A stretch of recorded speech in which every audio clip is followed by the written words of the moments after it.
right, Bayo Atoyobe is right here with us this morning. Bayo, good morning and welcome. The Tokyo Olympics kicked off today. Yes. I know you're a sports enthusiast. So yes, Olympics 2020 taking place in 2021. The same way Euro 2020 took place 2021. Good morning, Claire. I thought you forgot to name. I'm sure you are very keen on watching how our athletes will do. Being a former athlete yourself. Their kits? Yes. Have you seen their kit? We Yes. really displayed it. I hope they translate that into performance. Don't worry, Bayo. It's green for gold in Tokyo. I was excited when I saw how our basketball team defeated USA. Oh yes, but the D Tigers were defeated. Well, yes, you win some, you lose some. Yes, but that's not going to dim our hopes. No, certainly not. It's not going to dim our hopes. Are you a veteran Olympian? There's never a veteran Olympian. Once you participate in the Olympics, you are an Olympian. That's right, for all times. And I agree with that. Right, thank you. Kingsley, you want to start? Well, we'll take a look at the Daily Trust newspaper. Daily Trust has as its lead story ravaging epidemic of cholera. It says cholera kills 325, afflicts 14,343 in 6 months. Death toll rises as outbreak spreads to more states. Action Aid calls for a state of emergency in Bauchi. How we are responding to outbreak, that's according to the NCDC. Now, you see the illustration there on the front page, the infographics says some reported cases of cholera from January to June 2021. Now, number of deaths, once again, 325. And you see the states that are affected, those states are in gray. The states not yet affected are those in blue.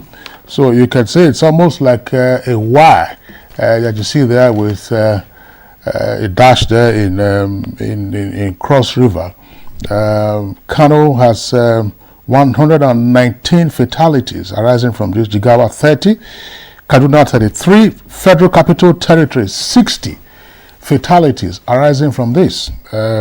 So what exactly is happening? Bayelsa has 26 persons who have died from cholera, all of course within the past 6 months, according to the report of the Daily Trust newspaper. So let's go above that again and then take some other headlines immediately below the nameplate. 2023, we won't impose presidential candidate. That's according to the APC. It's not our duty to stop agitations.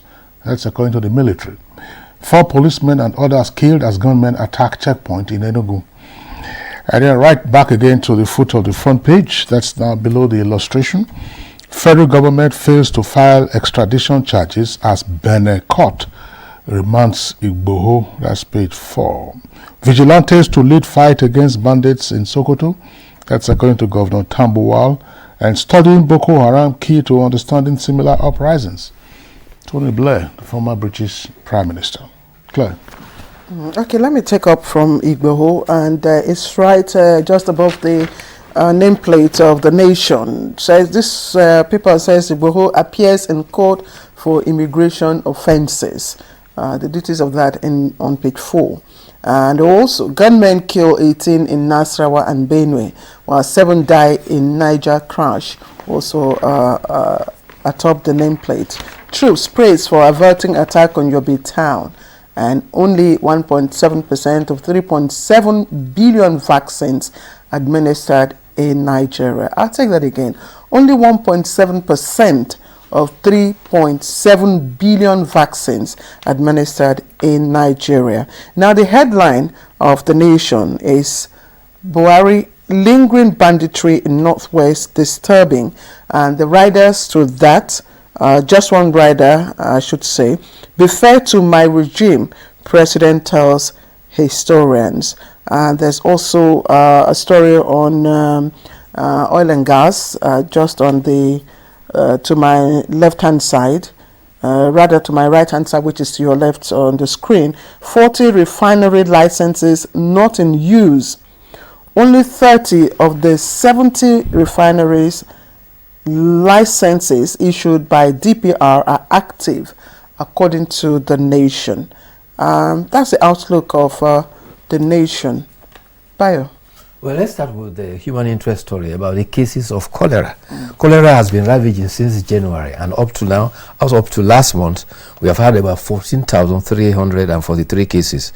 And the number of fatalities is risen to 325. So far, eight northern states in the northwest, north central, and northeast are affected. There's only one state in the south, that's Bayelsa, that is affected, and something has to be done. Because our concern for COVID-19 seems to make us forget that this one is also ravaging underground. Now, talking about COVID-19, data from the Nigeria Center for Disease Control indicate that 13 states have currently stopped testing for COVID-19. This data showed that between July 8, when the Delta variant was registered in Nigeria, 23 states have not continued to send reports to the Nigeria Center for Disease Control.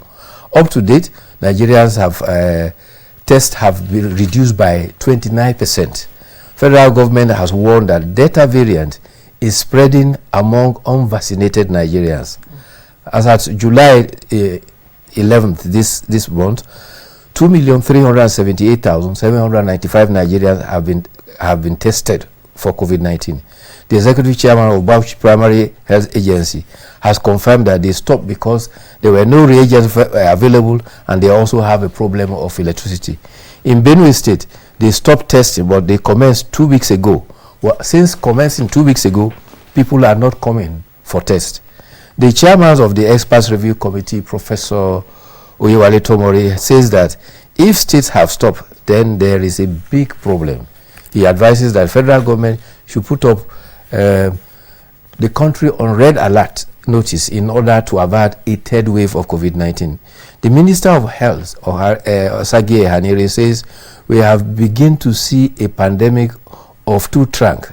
The normal track of pandemic, and the second track is the Delta variant, and it is tearing through the unvaccinated population. Nigeria is one of the 26 African countries that has now registered the Delta variant of COVID-19. 21 countries have seen cases rises by 20%. Now, you read a story about President expressing concern about lingering banditry.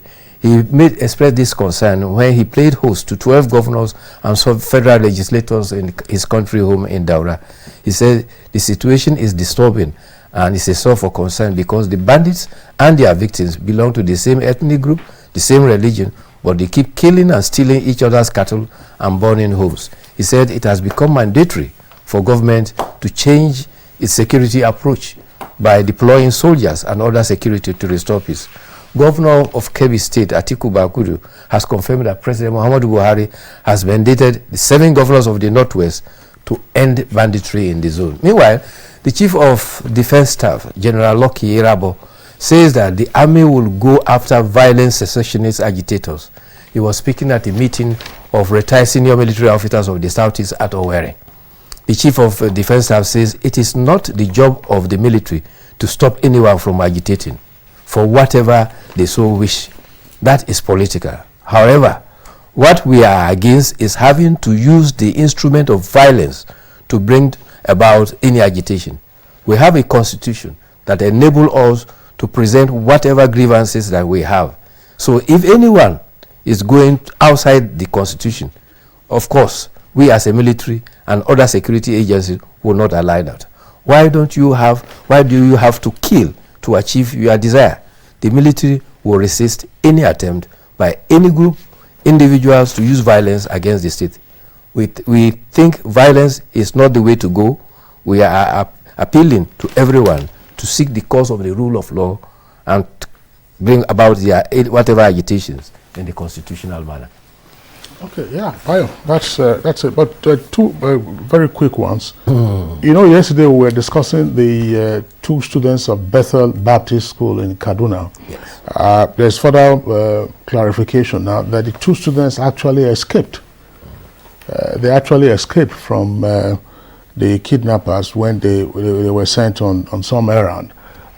They found their way, of course, around the bushes, and then they were then picked up along the Kaduna-Abuja highway. At Vijana, yes. Yes, picked up along the Kaduna. So I'm sure the better the details are kept, the better it will be for not just the parents, but for those who are still in captivity. Yes. Just to clarify that. Now, the issue of cholera claiming 325 lives in 6 months. What are the factors driving this cholera outbreak? There's vaccination against cholera. There's cholera vaccine that's supposed to be effective for 6 months, I believe. When I took it some years ago. I've taken it a couple of times in the past. Sometimes when you are traveling outside the country, there's some requirement in some of the locations that you have a cholera vaccination. You also have yellow fever vaccination before this COVID-19 came. So, one, it has to do with vaccination, I believe. If that is so, what is it that the primary healthcare authorities in the states are doing? The other point is that cholera is also related to hygiene. So what is it that the state and local government ministries or departments of health are doing? It should be embarrassing that in the 21st century, 2021, Nigeria should be reporting 325 persons dead from cholera outbreak. This is about 2 or 3 persons dying every day of cholera. And sadly, some of the reports indicate that the source of the infection is from a contaminated water supply. And that's why it's very worrying. There's just other report too that was reported from Benin Republic. Sunday Adeyemo, declared wanted by the Department of State and arrested in Kono, appeared in court yesterday.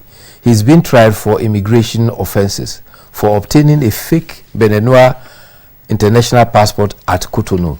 It is only after his trial of the local Beninois offense that the request for his extradition. Bayo, I can't wait to stop you. I can't wait to stop you. And I'm sure you know why. Today we are going to Tokyo. And I'm so excited. Okay. So I have to let you go so that you can listen to our program. And then we keep our fingers crossed for the 2 Nigerians that will be, chasing their medals starting from today. As many participants as we have.